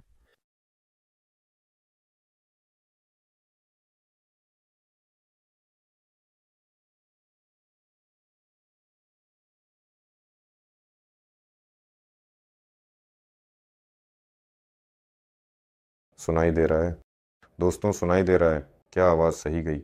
हाँ, आवाज़ ख़राब थी। आवाज़ ठीक कर ली गई। हम वापस आ रहे हैं और मैंने एसएचएमपी सुपर हाई मॉड्यूल पॉलीथीन के बारे में बताया। इसकी विशिष्ट ताकत ज़्यादा धागे की मोटाई पर निर्भर करती है। जितना पतला धागा होगा उतनी ही अधिक विशिष्ट ताकत होगी और वहाँ मूल रूप से 35 सेंटीमीटर प्राप्त करना संभव है। दूसरी बात यह है कि तकनीकी रूप से अभी भी समस्याएं हल नहीं हुई हैं सुपर हाई मॉड्यूल पॉलीथीन के उपयोग के साथ, क्योंकि यह 160 डिग्री सेल्सियस से ऊपर गर्म होने की अनुमति नहीं देता और तुरंत बहुत कठोर वेल्डिंग मोड होते हैं। यानी इसे बस ऐसे नहीं वेल्ड किया जा सकता, इसे इकट्ठा करने का तरीका आविष्कार करना होगा, ये आवरण। लेकिन यह वास्तव में एक बहुत ही संभावित दिशा है, यानी एसएचएमपी, यह समुद्री गोताखोरी का भविष्य है। याद रखो, सामान्यतः ध्यान से, लेकिन अगर विगट्रान पर उतरें तो ये 100 साल पहले जेपेलिन पर उड़ने की तुलना में 10 गुना बेहतर है। तो क्या हमारे पास 10 गुना अधिक मजबूत होगा? तो जेपेलिन उड़ नहीं सके क्योंकि उनके पास कठोर एयरशिप थी। ये बस पर्कल से बना था, ये कपास का था, बस एक आवरण था और बाकी ड्यूराल्यूमिनियम था। दूसरी ओर ड्यूराल्यूमिनियम ड्यूराल्यूमिनियम क्या है? इसका विशिष्ट वजन लगभग 2.8 ग्राम प्रति घन सेंटीमीटर है। कहने का मतलब है अनुमत गणनात्मक लॉट लगभग 350 मेगापास्कल है और आधुनिक कार्बन फाइबर का वजन लगभग 1.7 ग्राम प्रति घन सेंटीमीटर है। इसकी ताकत 1000 मेगापास्कल से अधिक है। ये निश्चित रूप से 3 गुना अधिक मजबूत है। तो अगर जेपेलिन को कार्बन फाइबर से बनाया जाए तो यह संभवतः हल्का होगा। ये कहना मुश्किल है कि मैं नहीं कह सकता कितना हल्का होगा, क्योंकि वहाँ सब कुछ ताकत से निर्धारित नहीं होता, बहुत कुछ स्थिरता से निर्धारित होता है। ये सब कुछ के अलावा स्थिरता भी महत्वपूर्ण है। तो क्या क्या 2 गुना? शायद 2 गुना या शायद 1.5 गुना। इसे थोड़ा और विस्तार से गणना करनी होगी, देखना होगा और देखना होगा कि ये कैसे होगा, फिर ये कितना तकनीकी रूप से सरल है। तो जेपेलिन की तकनीक में ड्यूराल्यूमिनियम के रोल होते थे। उन्हें बेल्ट कटर से काटा जाता था और फिर इन कटी हुई पट्टियों से विशेष ओमेगा आकार की बीम बनाई जाती थी। थोड़ा और तो फिर इन ओमेगा आकार की बीमों से उनकी स्पेशियल संरचनाएं वास्तव में बनाई गईं। सभी प्रक्रियाएं वास्तव में बहुत श्रमसाध्य थीं, बहुत अधिक मैनुअल श्रम था। इसलिए इतने जेपेलिन वास्तव में नहीं बनाए गए। आधुनिक तरीकों में गोल ट्यूबों का संयोजन, जैसे कि नहीं जानता चिपकाना, बहुत कुछ किया जा सकता है। तो आधुनिक कार्बन फाइबर ट्यूबों का ढांचा वास्तव में हल्का, कम श्रमसाध्य और अधिक विश्वसनीय होगा। तो इस योजना के अनुसार ब्रिन अब आगे बढ़ रहा है। हाँ, ब्रिन आगे बढ़ रहा है। तो मुझे नहीं पता कि उसके पास सभी विवरण क्या हैं, क्यों उसका जेपेलिन इतना भारी हो गया। शायद इसलिए कि वह वास्तव में पूरी तरह से इलेक्ट्रिक संस्करण बना रहा है। वह केवल बैटरी पर उड़ना चाहता है ताकि बोर्ड पर कोई आंतरिक दहन इंजन न हो। मुझे लगता है कि शायद यह एक अच्छा विचार है। ये पहला अनुभव है, वे अब पहली बार उड़ान भर रहे हैं, पहली बार हवा में उठे हैं। देखते हैं कि आगे उनके साथ क्या होगा। मुझे लगता है कि ये सब आसान बनाया जा सकता है। उन्होंने सबसे अनुकूल तरीके से नहीं किया। हाँ, मुझे लगता है कि जो रणनीति हमने चुनी है वह छोटे से बड़े की ओर बढ़ने की है। इसे समय पर लागू किया जा सकता है। ये इस तरह है कि उन्होंने तुरंत बड़े पर काम करना शुरू किया। यह सामान्यतः वास्तव में जोखिम भरा है। हाँ, ऐसा बनाया। ओह, थोड़ा सही नहीं है और गलती की कीमत बहुत बड़ी है। और हम मजबूती और गैस पारगम्यता के बारे में बताएंगे। ये पहले रासायनिक सामग्री, ये कपास के परकेल जो रबर युक्त थे, उनमें कहीं हीलियम के रिसाव होते थे। 6, 7, 8 लीटर प्रति वर्ग मीटर प्रतिदिन की अनुमति देते थे। जब वहाँ आधुनिक प्लास्टिक जैसे पॉलीयूरेथेन या यहाँ तक कि पीईटी जोड़ना शुरू किया गया तो पतली फिल्में वहाँ एकीकृत की गईं। यह सब 1 लीटर से कम हो गया। अगर कपड़ा अच्छी तरह से बनाया गया है तो यह प्रति वर्ग मीटर प्रतिदिन हीलियम का रिसाव कम से कम होता है, बिना छिद्रों के पूरी तरह से प्रसार के कारण। और आधुनिक सामग्री वास्तव में और भी बेहतर बाधा गुणों के साथ आई है। वे अब हर जगह उपयोग की जा रही है। वे सस्ते हैं, यानी उनका उपयोग उदाहरण के लिए वैक्यूम पैकेजिंग में किया जाता है ताकि मांस के पैक किए गए उत्पादों की शेल्फ लाइफ बढ़ाई जा सके। यह भगवान की कृपा से, इसे सही तरीके से क्या कहते हैं, एथिलीन विनाइल अल्कोहल इसका सही नाम है। यह उदाहरण के लिए एथिलीन और विनाइल अल्कोहल का कोपोलिमर है। पॉलीएथिलीन तब होता है जब एक एथिलीन पॉलीमराइज होता है। केवल एथिलीन के अलग अलग अणुओं की एक श्रृंखला बनती है, जैसे कि ये प्रक्रिया, और जब दो शामिल होते हैं यानी एथिलीन और विनाइल अल्कोहल, ये एथिलीन विनाइल अल्कोहल एथिलीन की श्रृंखला बनाता है, यानी ये EVOH है, जिसे अंतर्राष्ट्रीय संकेतन E से दर्शाया जाता है, जैसे हमारा E लिखा जाता है VOH। तो ये EVOH एक जार्गन शब्द है जिसे सभी कहते हैं। और हमने इस फिल्म को लगभग पूरी तरह से खरीद लिया जो हमारे पास रूस में अभी थी। तो पूरी तरह से खरीदना असंभव है, नई बनाई जाएगी। जो कुछ भी गोदाम में पड़ा था, हाँ, जो कुछ भी गोदाम में पड़ा था हमने पहले ही खरीद लिया है। वहाँ लगभग 16 वर्ग किलोमीटर का क्षेत्रफल हुआ, जो लगभग के आसपास, नहीं, या लंबाई में नहीं, ये लंबाई है, लेकिन ये भी, फिर भी जो कुछ खरीदा गया है वह पॉलीथीन EVOH है। पॉलीथीन वास्तव में वैक्यूम पैकेजिंग के लिए एक बैच के रूप में बनाया गया था। तो अब हम स्ट्रेटोस्फेरिक एयरशिप बनाने की कोशिश करेंगे। यह वही लंबे समय तक तैरने वाला है जो उड़ान भरेगा। ये पहला होगा जो इस फिल्म से बनाया जाएगा। हाँ, हमने फिल्म को खरीद लिया जो भी बाजार में था। हमारे देश में इसे फिर से उत्पादन करने के लिए एक बहुत बड़े बैच का आदेश देना होगा। मुझे ठीक से याद नहीं है, लेकिन कुछ किलोमीटर हैं। देखिए, और इस EVOH की गैस पारगम्यता 0.1 लीटर प्रति वर्ग मीटर प्रतिदिन से वास्तव में काफ़ी कम है। यहाँ तक कि दोस्तों ने मुझे वास्तव में बताया 0.02 लीटर प्रति वर्ग मीटर। ये तब है जब कोई छिद्र या क्षति नहीं है। ये रबर युक्त कपड़ों की तुलना में कितनी बार बेहतर है। ये तो सच में 1000 गुना बेहतर है। इससे हीलियम के रिसाव में 1000 गुना कमी आती है। और यह सब उस सामग्री में उपलब्ध है जो इस तरह से मुड़ती है। ये बहुत अत्यधिक तकनीकी है, जिससे आवरण बनाना वास्तव में काफ़ी आसान है। फिर भी एक पूर्ण धातु का एयरशिप बनाया गया था। यह अमेरिकी ZMC-2 है। इसे एल्यूमिनियम से बनाया गया था। सोचिए लोग कितनी मेहनत करते थे। उन्होंने लगभग फॉयल को रोल किया। इस शीट की स्थिति के आधार पर इसकी मोटाई 0.2 मिमी से 0.4 मिमी तक होती है, जैसे कि काफ़ी। इन शीट से उन्होंने पूरी की पूरी आवरण को रिवेट्स पर जोड़ा।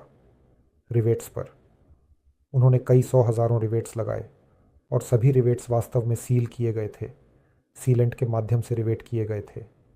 ऐसा एयरशिप वास्तव में उड़ता था। हाँ, इसके पास निश्चित रूप से शानदार बाधा गुण थे। हीलियम के बहुत छोटे रिसाव थे, लेकिन दुर्भाग्यवश इसकी श्रमसाध्यता के कारण यह तकनीक आगे नहीं बढ़ी। हाँ, ये वास्तव में बहुत जटिल है। मैंने तो उस फिल्म को, जिसे कैसे रिवेट करना है, हाथ में लेना भी डरावना है। लेकिन जब आप सामान्य सामग्री के साथ काम करते हैं जो इस तरह से आसानी से मुड़ती है, तो ये बहुत सुखद होता है। ये आधुनिक एयरशिप के निर्माण की श्रमसाध्यता के बारे में संक्षेप में है। और 100 साल पहले वे इसे किससे बनाते थे? लगभग बैल की आंतों से, जिन्हें सोने से टुकड़ा किया गया था। ये तो वास्तव में भयानक है। लेकिन वास्तव में ऐसे सामग्री नहीं थे जो अच्छी तरह से पकड़ती हैं। और तब वास्तव में जो नहीं जानते उन्हें एक बार फिर याद दिलाते हैं कि पुराने जेपेलिन में हाइड्रोजन बैग की गैस पारगम्यता को कम करने के लिए ये बहुत कठिन था। हाइड्रोजन, जो एक अत्यधिक ज्वलनशील गैस है, को नियंत्रित करना और उसकी पारगम्यता को सीमित करना एक चुनौतीपूर्ण कार्य था। यानी युवा बैल की आंतों से आंतरिक एपिथेलियम की परत ली जाती थी, जो एक जटिल और समय लेने वाली प्रक्रिया थी। इस प्रक्रिया में आंतों को सावधानी पूर्वक साफ किया जाता था और फिर एपिथेलियम की परत को ध्यान से अलग किया जाता था ताकि इसे जेपेलिन के हाइड्रोजन बैग में उपयोग किया जा सके। ये किसी न किसी तरह से संसाधित किया गया था। मैं तकनीक के बारे में नहीं कह सकता। मैंने इस सवाल में रुचि नहीं ली और ये भी पर्कल पर चिपकाया गया था और उन्होंने इन बैगों की गैस पारगम्यता 1-2 लीटर प्रति वर्ग मीटर प्रतिदिन के स्तर पर प्राप्त की। तब यह वास्तव में एक सुपर उपलब्धि लगती थी, रबर युक्त कपड़ों की तुलना में कई गुना बेहतर। कुछ और नहीं था। मैंने तो किसी फिल्म में भी देखा कि यह कैसा दिखता था। एक महिला बैठी है, खैर नहीं जानता। हॉल में 100 या 200 लोग हैं और ये सभी आंतें खोजी जा रही हैं जो वधशाला से लाई गई हैं ताकि इस मूल्यवान एपिथेलियम को निकाला जा सके जिससे एक ऐसे शानदार एयरशिप के लिए गैस धारण करने वाला बैग बनाया जा सके जैसे जेपेलिन। क्या ज़रा कृपया पूछा जा रहा है? बहुत कुछ पूछा जा रहा है। वास्तव में हमारे पास 2 मिनट बचे हैं और हमें वादिम वासिलेविच को छोड़ना होगा। मैंने पर्यटन यात्रा की रोमांटिकता के बारे में सुना, लेकिन दूर दूर के एयरशिप के बारे में बातें कहाँ हैं? उत्तर साइबेरिया, दूर पूर्व अफ्रीका के लिए। ये सब योजनाओं में है। हम ये सब बताएंगे, ऐसा निश्चित रूप से होगा। बस ये एयरशिप अलग आकार की होनी चाहिए। आखिरकार 2000 घन मीटर ये ऐसे यात्रा के लिए नहीं है। जब हम कहने के लिए एक सामान्य डिज़ाइन ब्यूरो बनाएंगे, कुछ रास्ता तय करेंगे और सामान्य मात्रा पर पहुंचेंगे, तब ये सब होगा। हाँ, जो पर्यटन के बारे में था वह इस 2000 घन मीटर के उपयोग के बारे में था। मैं याद दिलाता हूँ, आप इसके साथ स्वायत्त रूप से बिना पायलट के उड़ान भर सकते हैं। यह वस्तुओं के ऊपर लटक सकता है और उन्हें मॉनिटर कर सकता है। बिना पायलट का कुछ सामान ले जाने की क्षमता हो सकती है। एयरशिप की उठाने की क्षमता क्या है? आपने पहले ही कहा था कि उठाने की क्षमता। यह अधिकतम है। हम कम उड़ान भरेंगे। वायु गैस प्रणाली पर क्या निर्भर किया जा रहा है? 7 मीटर प्रति सेकंड। और वास्तव में एयरशिप की उड़ान की गति 2-3 मीटर प्रति सेकंड होती है। तो मैंने बस 7 मीटर प्रति सेकंड की कल्पना की। ये तेज़ है। ये सब एक सुरक्षा के साथ किया जाता है। समझते हैं, कोई भी बिल्कुल सटीक नहीं करता, कुछ सुरक्षा का होना चाहिए। इसलिए 7 मीटर प्रति सेकंड को हमने एक अच्छा सुरक्षा मान लिया। सवाल है, क्या आप एक एयरशिप बना रहे हैं जो प्राकृतिक गैस मीथेन का ईंधन उपयोग करे? हाँ, इस पर वास्तव में गंभीरता से विचार किया जा सकता है। इसमें एक ख़ास बात यह है कि इसे गैसीय अवस्था में सीधे आवरण में रखा जा सकता है। इसके अलावा इसकी ऊष्मा उत्पादन क्षमता तरल ईंधन से विशेष रूप से अधिक है और इसी कारण से सबसे प्रसिद्ध एयरशिप ग्राफ जेपेलिन LG-127 को समझने के लिए दो आंकड़े।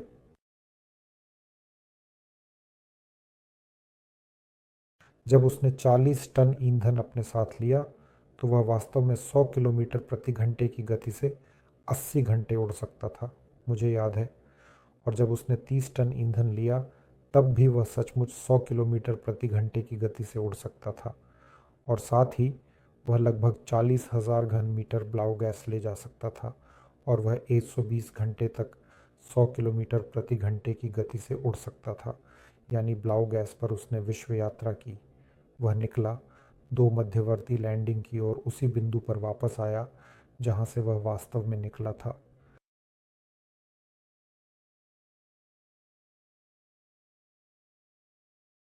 तो ब्लाउ गैस क्या है? तो ये गैसीय मिश्रण का एक संयोजन है। इसका मतलब क्या था? ताकि गैसीय ईंधन की घनत्व हवा के घनत्व के समान हो, ताकि ईंधन के उत्पादन के दौरान एरोस्टैटिक उठाने की शक्ति और तैराकी में कोई बदलाव न हो। और एक ऐसा गैस मिश्रण चुना गया जिसकी घनत्व हवा के समान थी। विशेष रूप से जर्मनों ने इसे ब्लाउ गैस, नीला गैस कहा। आपके लिए एयरशिप का कौन सा आकार सबसे अच्छा है?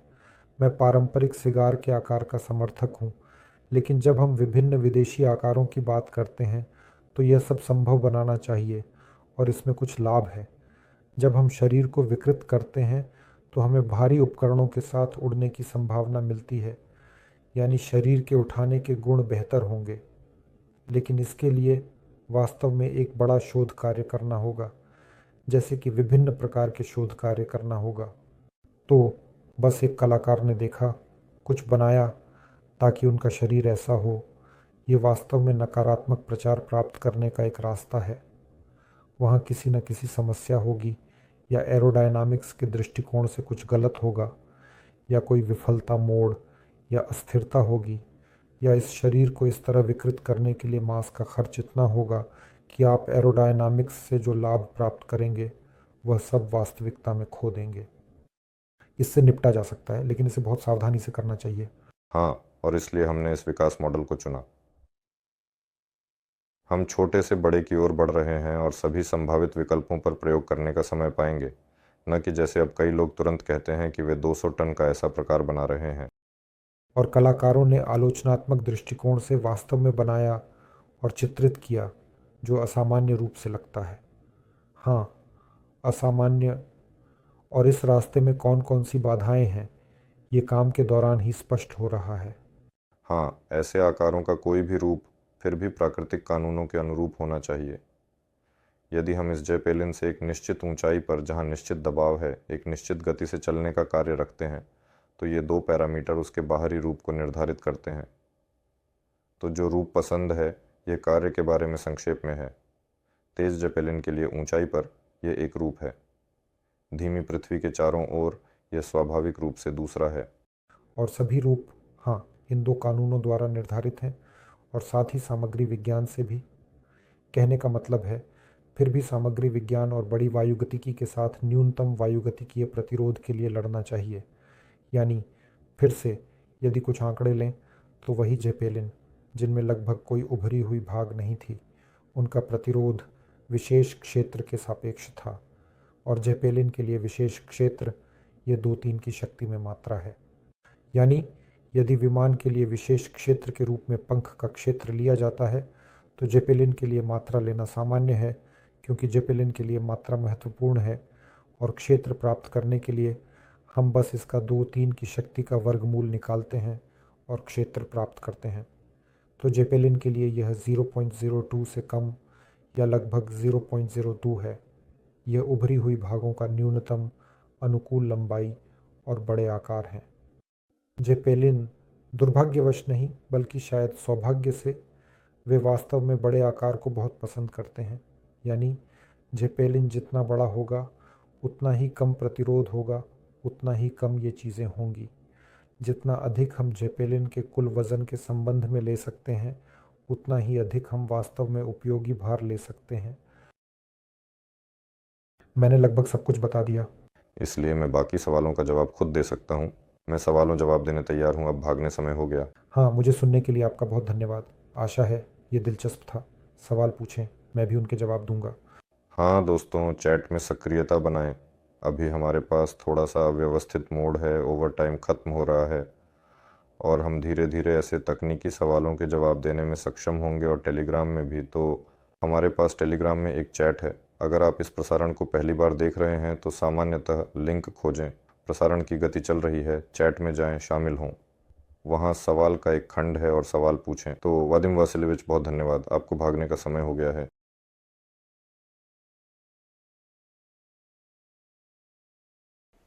हाँ, अलविदा।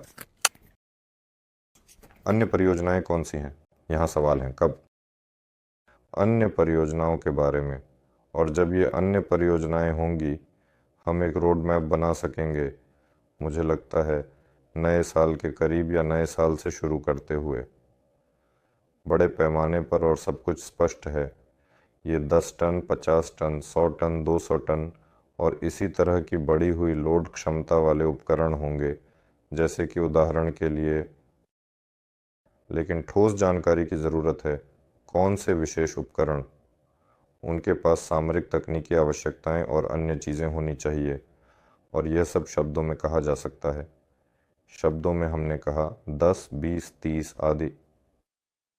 सामान्यतः हमें इस प्रदर्शक पर काम शुरू करने के लिए क्या विशेष रूप से चाहिए?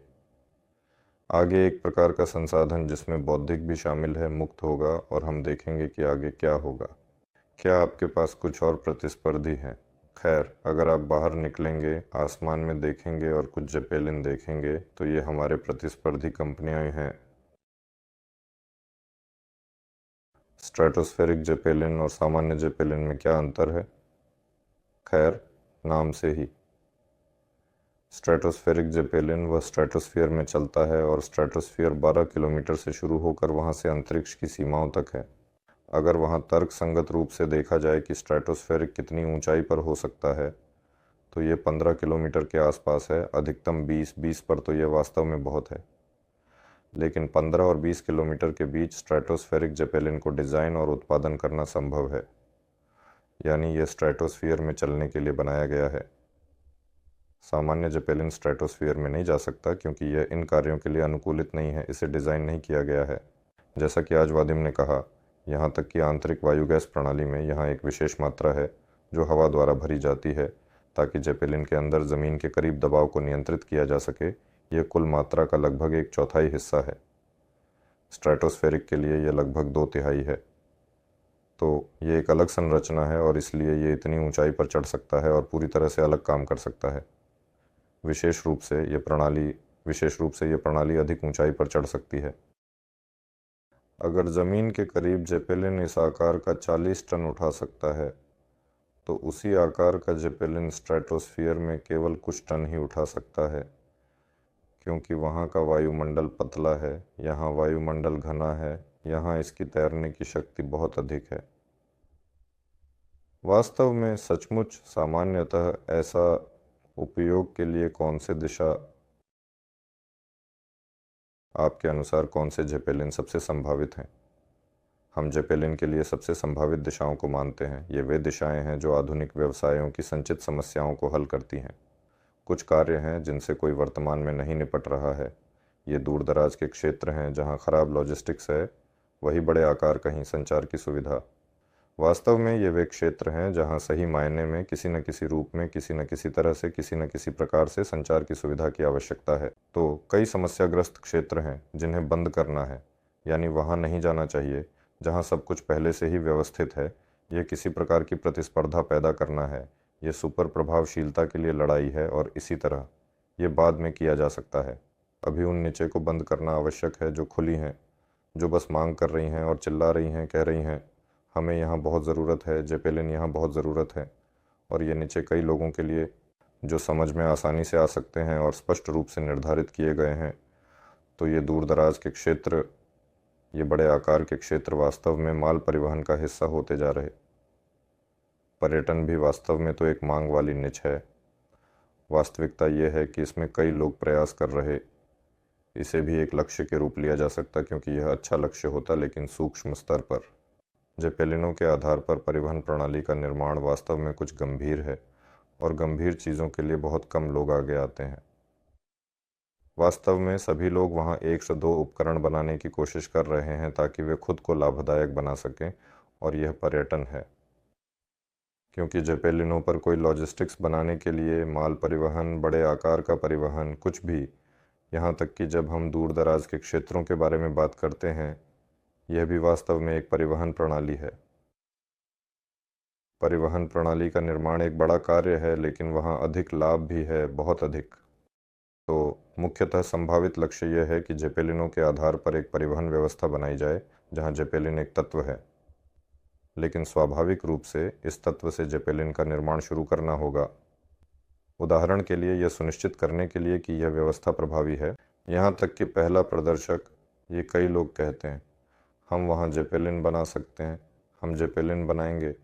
तो पहले आप जेपेलिन बनाएं, हम एक छोटा जेपेलिन बनाएंगे, फिर बड़ा, और वास्तव में विकास क्रांति से बेहतर है, और हम परिवहन प्रणालियों तक पहुँचेंगे। वास्तव में जैसे सचमुच हम इसे करेंगे। आप जेपेलिन के साथ संचार कैसे स्थापित करने जा रहे हैं अगर सिग्नल बाधित हो रहे हैं? लेकिन विमानों के साथ अब संचार है, हेलीकॉप्टरों के साथ अब संचार है, और जेपेलिनों के साथ भी संचार होगा।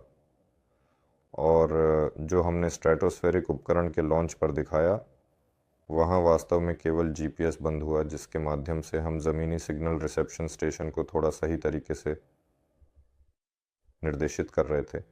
हमारे पास वास्तव में 2 और प्रयोग होंगे और हम आपको विस्तार से दिखाएंगे कि सिग्नल प्राप्त किया जाएगा।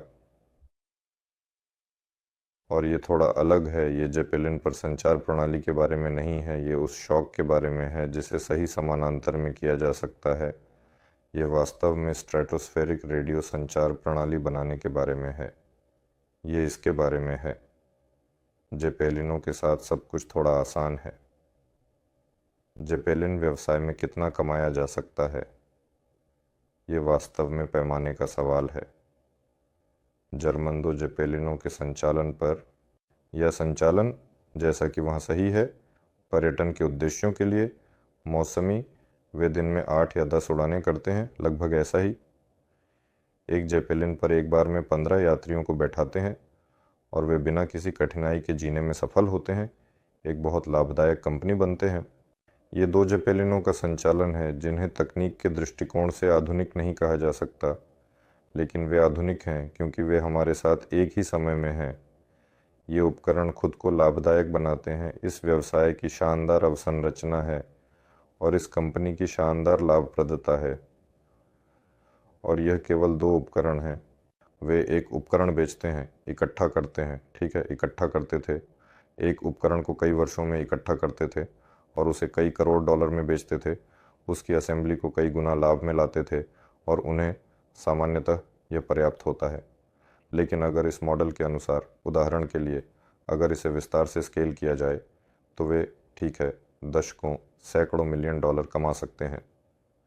अगर यह वास्तव में विभिन्न श्रेणियों के उपकरणों की श्रृंखलाबद्ध बिक्री हो, जैसे कि विभिन्न प्रकार के उपकरणों की बिक्री हो, तो वे और भी अधिक कमा सकते हैं। ये पहले से ही सैकड़ों मिलियन डॉलर, अरबों है। अगर ये परिवहन प्रणाली है तो ये पहले से ही बहुत सारा पैसा है। एक प्रसिद्ध अमेरिकी ब्लॉगर का एक वीडियो है जिसमें उसने जेपेलिनों का विश्लेषण किया, उन्हें विमान जो सामान ले जाते हैं, जहाज़ों और ट्रकों, जो अमेरिका में लॉजिस्टिक्स में सबसे सामान्य परिवहन साधन हैं, के साथ तुलना की। विशेष रूप से यह ध्यान देने योग्य है कि यह तुलना अमेरिका में अक्सर उपयोग किए जाने वाले साधनों के रूप में की गई है। उसने जेपेलिनों की तुलना की और कहा, खैर, उसका पूरा विश्लेषण वास्तव में इस पर केंद्रित था कि जो कंपनी एक निश्चित मात्रा में, सही मायने में निश्चित लोड क्षमता के जेपेलिनों का बेड़ा बनाएगी, वह ग्रह पर ऐसी लॉजिस्टिक समस्याओं को हल कर सकेगी कि वह दुनिया की सबसे महंगी कंपनी बन जाएगी। और यह सच है और वास्तव में इसे करना आवश्यक है, क्योंकि मैंने पहले भी कहा है कि हमारी अर्थव्यवस्था की विकास दर जनसंख्या की वृद्धि की दर के साथ नहीं चल रही है और अर्थव्यवस्था के लिए एक प्रकार का बूस्ट, उत्प्रेरक की आवश्यकता है। और कोई भी अर्थव्यवस्था वास्तव में लॉजिस्टिक्स में जीवित रहती है और हमारी सूचना लॉजिस्टिक्स ने लाखों गुना छलांग लगाई है, यानी हमारे पास सूचना प्रौद्योगिकियां आई हैं। लेकिन माल की लॉजिस्टिक्स अभी तक विशेष रूप से नहीं बढ़ी है, क्योंकि ट्रेनें पहले से ही चल रही हैं, विमान पहले से ही उड़ रहे हैं और अर्थव्यवस्था में कुछ और ऐसे लॉजिस्टिक उपकरणों, आर्टरीज को जोड़ने की आवश्यकता है ताकि ये विकास के साथ चल सके। और सभी मानते हैं कि ये जेपेलिन है। जब मैं सभी कहता हूँ तो इसका मतलब है कई देशों के विश्लेषणात्मक एजेंसियाँ। वास्तव में यह विशेष रूप से महत्वपूर्ण है कि विभिन्न देशों की कई विश्लेषणात्मक एजेंसियां भी इस बात से सहमत हैं। यह एक महत्वपूर्ण पहलू है। तो मुझे अभी और कोई सवाल नहीं दिखता, लगता है, और उसके बारे में कुछ सुना ही नहीं। क्या आप इस प्रोजेक्ट को लागू करने जा रहे हैं? अगर हाँ, तो कृपया अधिक जानकारी दें। क्या ओरस की टीम हमारे साथ है या नहीं? आप विकास के लिए तकनीकी विशिष्टता कब जारी करने की योजना बना रहे हैं? विकास तकनीकी विशिष्टता प्रारंभिक प्रोजेक्ट को पूरा करना आवश्यक है। हमारा प्रारंभिक प्रोजेक्ट प्रारंभिक चरण में है। प्रारंभिक प्रोजेक्ट पूरा होगा, हमारे लिए सब कुछ स्पष्ट हो जाएगा। यह स्पष्ट होगा कि इस प्रारंभिक प्रोजेक्ट में ओरस वास्तव में सटीक रूप से कहाँ है। तो जैसे ही प्रारंभिक प्रोजेक्ट पूरा होगा, ताकि हम बिना किसी आधार के न हो, हम सब कुछ घोषित करेंगे, बताएंगे और दिखाएंगे। तो यहाँ एक बड़ा सवाल है जो मुझे भेजा गया है, लेकिन ये यहाँ पावेल फिलिपोव के लिए नोट के साथ है। आपने मुझे ये क्यों भेजा? एक सेकंड। अगर आईपीओ पर जाने की योजना है तो एक शेयर पर कितने हिस्से होंगे? योजनाओं में आईपीओ पर जाना है, शेयरों की लाभांश उपज, इसके बारे में कृपया, मुझे लगता है कि इसके बारे में बात करना अभी काफ़ी जल्दी है। प्रोजेक्ट प्रारंभिक चरण में है, वास्तव में 0 चरण में। हमने इसे पूर्व चरण कहा। पहले चरण में संभवतः मध्य नवंबर में सम्मेलन में संक्रमण होगा। यह ध्यान रखना महत्वपूर्ण है कि इस परियोजना के विभिन्न चरणों में कई जटिलताएं और चुनौतियां शामिल हो सकती हैं, जिन्हें सावधानीपूर्वक प्रबंधन की आवश्यकता होगी। इसके अलावा इस प्रक्रिया में शामिल सभी हितधारकों के लिए स्पष्ट और पारदर्शी संचार सुनिश्चित करना आवश्यक है। इस प्रकार की परियोजनाओं में समय प्रबंधन और संसाधनों का कुशल उपयोग भी महत्वपूर्ण भूमिका निभाता है। यह भी ध्यान देने योग्य है कि इस परियोजना के सफल समापन के लिए एक मजबूत और समर्पित टीम की आवश्यकता होगी जो सभी पहलुओं को ध्यान में रखते हुए काम करेगी। इसके अतिरिक्त हमें यह सुनिश्चित करना होगा कि सभी नियामक आवश्यकताओं का पालन किया जाए और सभी कानूनी पहलुओं को ध्यान में रखा जाए।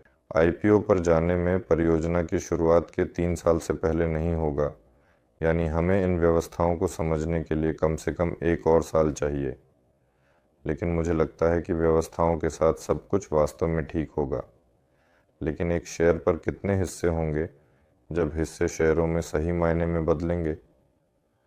हिस्से तब शेयरों में वास्तव में बदलेंगे जब कंपनी आईपीओ पर जाएगी।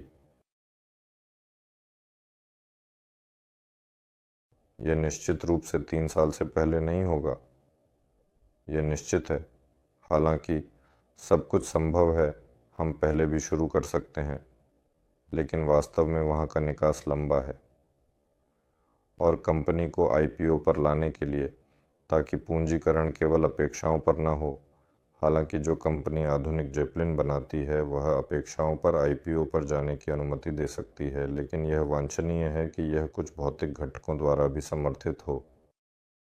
यह एक एलिंग क्षेत्र है जहां जेपलिन इकट्ठा होते हैं। यह वास्तव में एक उड़ान परीक्षण केंद्र है। वास्तव में ये कुछ आधार हैं जहां तकनीकी और वैज्ञानिक प्रक्रियाएं निश्चित रूप से लागू होती हैं। यानी कि यह भौतिक आधार अचानक नहीं बनता, लेकिन इसके लिए समय चाहिए। और मुझे लगता है कि लगभग 3 साल के आसपास इस परियोजना को इन सभी संसाधनों की समृद्धि और संसाधनों से परिपूर्ण प्राप्त होगी और हम निश्चिंतता के साथ आईपीओ पर कूद सकते हैं और पहले उड़ने वाले उपकरण पहले ही मौजूद हो चुके होंगे और अपेक्षाओं का स्तर बहुत बड़ा होगा और परियोजना में इतना पैसा नहीं लगाया गया होगा। इसलिए शेयरों की वृद्धि यानी शेयरों की कीमत महत्वपूर्ण होगी। कौन सी विशेष रूप से इसे अभी गणना करना संभव नहीं है। थोड़ी देर बाद तो दोस्तों मुझे कोई अन्य सवाल नज़र नहीं आ रहे, माफ़ कीजिए। हाँ, आवाज़ के लिए जो कभी खर्राटे ले रही थी, कभी धीमी थी, कभी न कभी हम इसे ठीक कर लेंगे। हाँ, कुछ ऐसा कुल मिलाकर खबरों में ऐसा लगता है कि हमने बात की योजनाओं के अनुसार योजनाओं में जेपलिन बनाना शामिल किया जाएगा।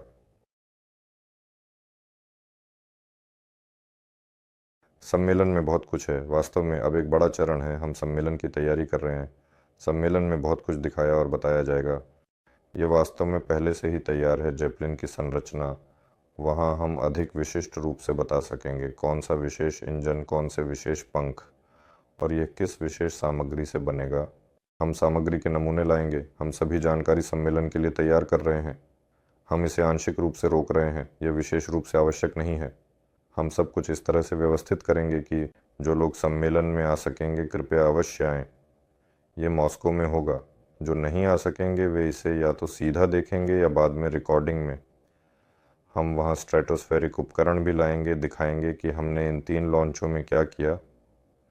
खैर, एक हुआ, 2 और होंगे। हम बताएंगे कि वहाँ क्या परीक्षण किए गए और आगे क्या जाएगा। हम वहाँ उन सामग्रियों को लाएंगे जिनके बारे में आज वादिम ने वास्तव में बताया।